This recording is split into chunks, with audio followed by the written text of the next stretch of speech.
show and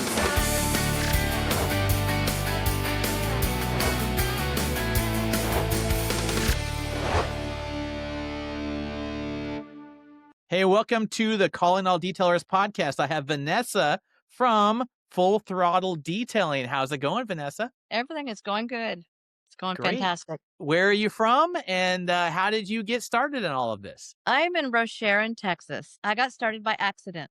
So I've always been a biker. Always kept motorcycles clean and detailed. And we paid somebody to come and detail our bike, which would it was like $250. Well, they spent an hour and a half on it, which I thought was kind of crazy because it always takes me many, many hours. And they left, and I was so dissatisfied, swore I'd never pay anybody to detail my bike again. And so that's how I got started. So you did it yourself, and you fired that guy, and you said, look, I'm going to start a detailing business, and I'm going to focus on bikes. Is that right? Yes, and I did All a right. really great job, and it looked better than anything I've ever seen anybody have professionally done, so I Did you figured, did why you not? get a refund?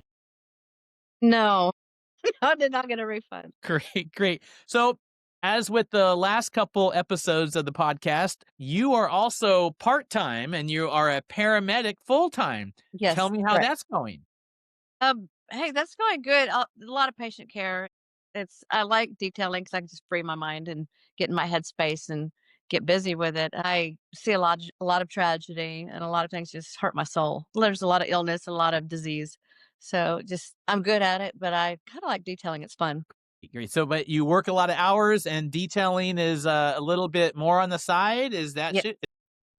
Right now it is. Sometimes I actually will be detailing more than I am working at the hospital or on an ambulance. I hope to eventually be detailing and just work 1 or 2 shifts a month doing medical. So I that's see. that's what I'm hoping for. And every once in a while I get lucky and my weeks turn out like that. So Do you ever get any customers from where you work at? I do. I do. I have a lot of biker friends at the hospital. Excellent, excellent. We were just talking with John on the last episode, and he works at a place where they do custom trucks. They build trucks, and then he gets to ceramic coat them afterwards Nice. on his business. So that's pretty cool. So, all right. So, how long have you been doing this? Professionally, only let's see, about 6 months. 6 months. Okay. But I have been detailing bikes my whole life since I was a child. Great, great. And what does being a detailer mean to you? I don't know, it's very artistic to me. It's just like peaceful state. I don't know, it gives me peace. It gives me peace. I'm obsessed with them. I like how beautiful everything turns out. I don't know, everything from color correction and doing beautiful chrome work and making something old look brand new again. I don't know. I'm obsessed. Great, great, great. How about some tools that you use? That motorcycles have lots of little intricate little detail parts. Do you use anything special to get in some of those areas? I use nipple brushes from baby bottle brushes to they're like little pipe cleaners, a little handle I can get into the little bitty spots and just yeah, I touch every single part of the bike from the frame up. Inside, I'm inside of it. I'm under it. It looks like it came right off of a showroom floor when I get finished. I touch everything. I see. Pete from Bike Works talked about these are thing called pimp sticks. Have you ever heard of those before? You know what? I feel like I have, but I have not used them. I don't believe. I guess you get Is it them like a pipe cleaner? Is it like a pipe something cleaner? like that in all the different corners and those kind of things. So he was telling us about that kind of stuff. Great. So how do people find you? How are you marketing? I'm marketing through Facebook, TikTok, Instagram. A lot of word of mouth, and now I'm real happy. A lot of my customers are now starting to pass me on to their friends, so I'm starting to get more business picking up. Excellent. Do you do any Facebook ads? I've done a few. I've done 3 Facebook ads, which have all turned out really, really well. Great, great. They How keep me many busy when I have them out. What are you spending and what kind of revenue are you getting on the other side? I'm not spending a lot. Probably, I've actually had AI companies and marketing companies want to come in and be like, "Hey, we're going to do this, and we guarantee you X amount of dollars," and they want me to spend more money, and they're promising me less money than I'm already making myself. So I've been spending I'll spend $15 a day, and I get creative with my ads, and I'll only run an ad for about a week, and it'll keep me busy for about 3 weeks. Wow. Yes. Yeah. Forget those companies. Mm-hmm. You can do better Mm-hmm. yourself. How about before, during, and after pictures? Do you do that? I should. I should. I always do after, but I have not done too many before or during, which I really need to. Yeah, that's something that I really push hard is, you know, do a before, during, and after picture and video. Like, looks like, Fred here washes his bike with a brick. Check this out. But check this Mhm. out at noon when it's half done and we have a tape line and we'll pull the tape line. Now look at it. And then when he comes to pick it up, look at Fred's bike now. And that can't be my bike. Oh no. Oh, that is my bike. Yeah. Oh, and you got to get your bike in here too. Check this out. And Vanessa does awesome work. You had videos like that, every single bike, and you throw it on Facebook and all the other places, you'd have to quit I the need to do hospital. that. I will do that. You know what? Sometimes I look at them and I'll be like, "Oh my goodness, what am I getting into?" I mean, they'll scare me because like, can I turn this around? And then by the time I'm done, I'm like, "Oh my god, it's so pretty. I wish I had taken pictures before." But Yeah. I tell people it's like brushing your teeth. You should every single bike, car, truck, tractor trailer, whatever you're doing, before, during, and after. And then try to get a testimonial at the very end and post that stuff. Post it raw. Mhm. Don't even edit it. And then at the end, either at the end of the week, end of the day, whatever, you could edit it a little bit. I recommend using the CapCut thing, the video editor, which you don't have to edit. And I don't know if you've heard this before, but you can download the templates, and there's millions of templates, and you just download it for free. It says replace their picture with your picture or your video with their video, and you click, click, click, click, click, press export, done. And it's flipping and zooming, and there's music, and you have like a professionally done short video of whatever you're doing in just seconds. I talked about it longer than it takes to actually do it. No kidding. You know, I've been looking at different AI programs. I've not found one that has been easy for me to navigate so far. But I've been wanting to make some like live. I've been wanting to make some commercials, some animated commercials, and so forth. And I've not had any luck so far. But There's a I'm couple of them out there, but yes, yes, there's a couple of them out there, and there's a couple where we're working with that you type in the words, and it gives you a song with the beat, reggae, whatever. Pretty neat, and they'll do yeah. videos for you too. I'm trying to get something worked out with that. Okay. So hopefully soon because I was hoping to put a new ad out and have it all just like a live full motion ad, but I have not figured it out yet. But I'm definitely working on it. Okay. Well, I try to keep these videos evergreen, meaning you never know what time of the year or what year this really Mhm. is, but it is the first of the year. What kind of things do you have in store for this year? For this year, well, I do plan to do a whole lot more advertising. I would like to get a storefront, and this is alternative. I would like to get some sort of free label. I forgot the word, private labeling. And I love your products. I do love your products. I want to get some private labeling going and just get my name out there. I do want to be a household name within the biker community for my area. I want it to be synonymous with Harley here in Houston area. Great. Well, I know a guy Yeah. that can help you with all that. So excellent, excellent. What other kind of things are you you said you might minimize some of the paramedic work and do more detailing? Yes, I'd like to retire from paramedic, honestly, and just I would like to learn. I want to start doing body work. I want to do paint work. I want to, just really hone in the skills that I've been picking up and learning. I want to learn how to wet sand. I want to learn how to do it all. I just love how it's just I don't know. I don't even have the right words to describe it. Just it's kind of like it's just artistic and beautiful, and to see this something change that's been sitting out in a field for 10 years because some people really neglect their bikes, have it sitting out in a bike for 10 years and just love on it, and then poof, it just shiny and beautiful. Right, right, right. Excellent. I have a couple more questions and then we can wrap it up. How about a CRM or email marketing list? And do you email your customers? No, I do not. I am not the most techie. I'm learning.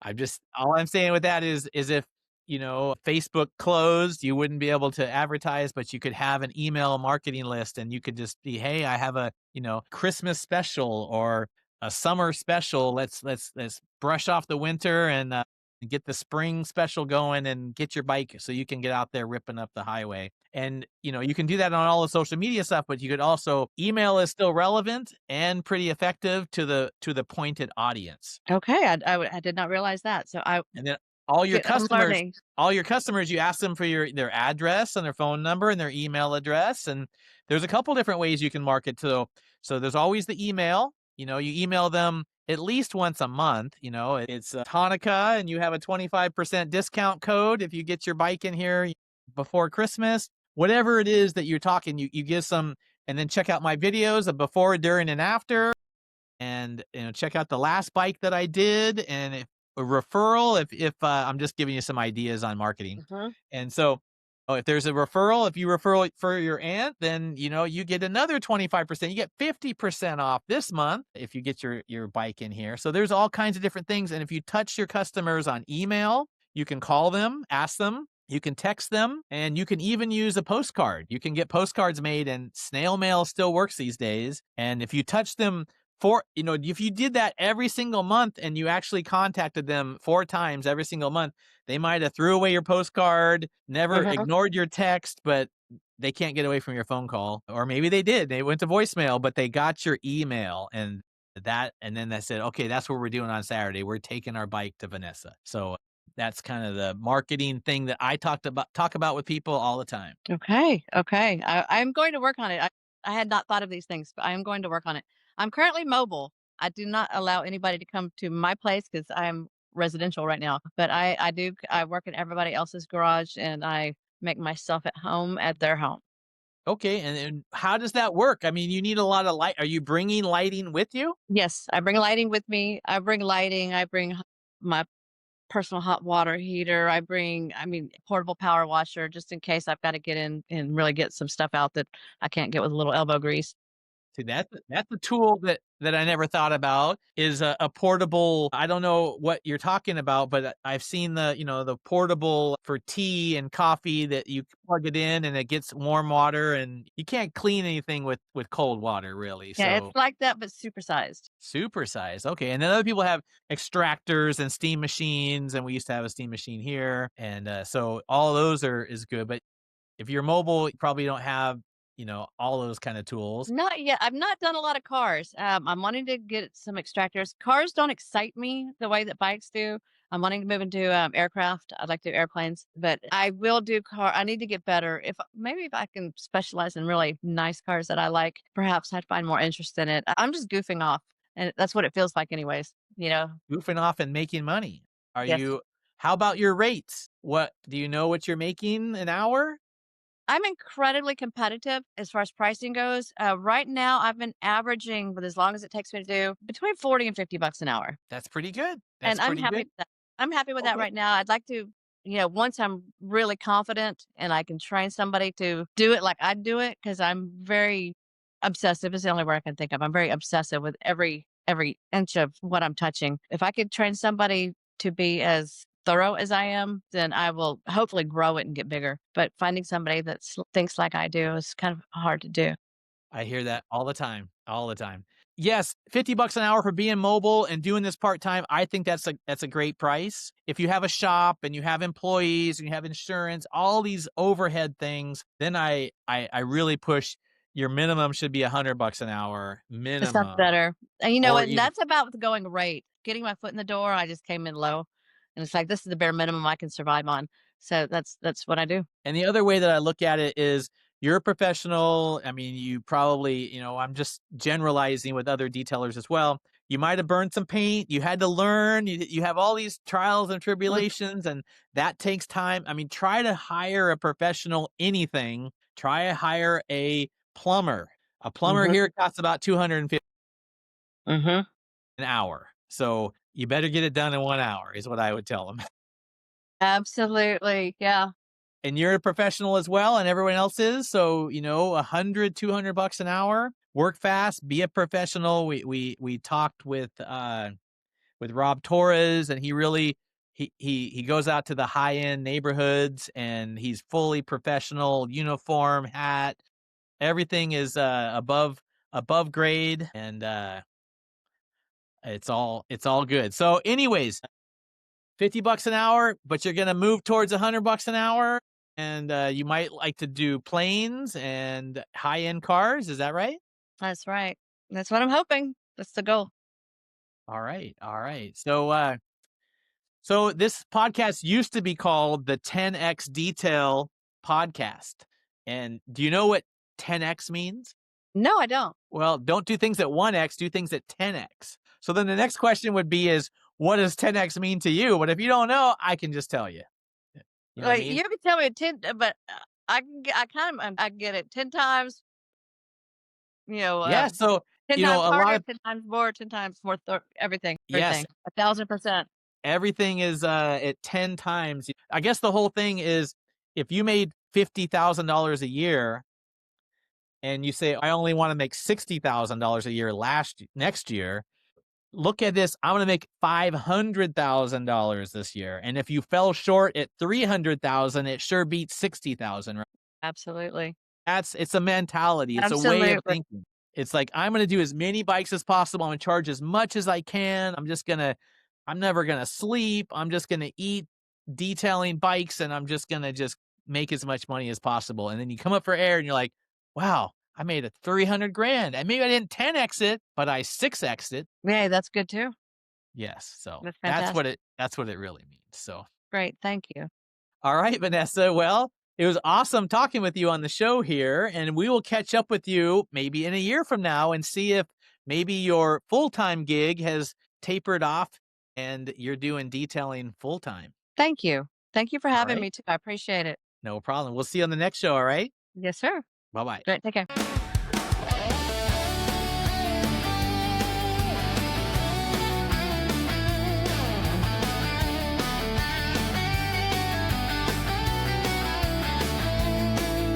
Calling all detailers, gather around the sound, a place to learn the secrets that will lift you off the ground. Tips and tools and stories shared from shop to shop, helping you grow stronger with each neatly polished drop.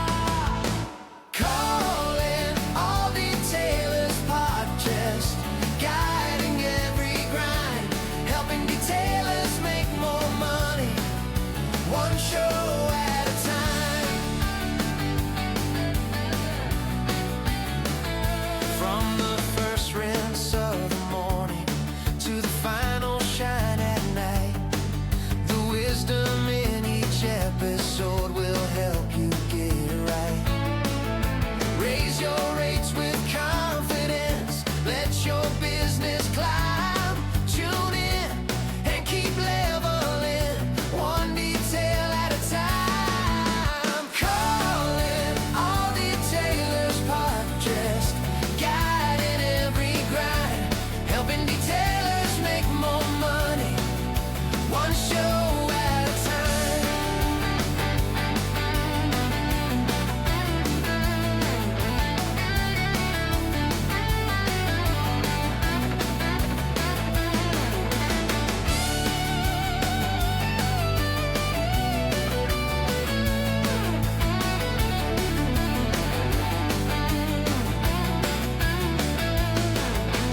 Calling all detailers podcast, guiding every grind, helping detailers make more money, one show at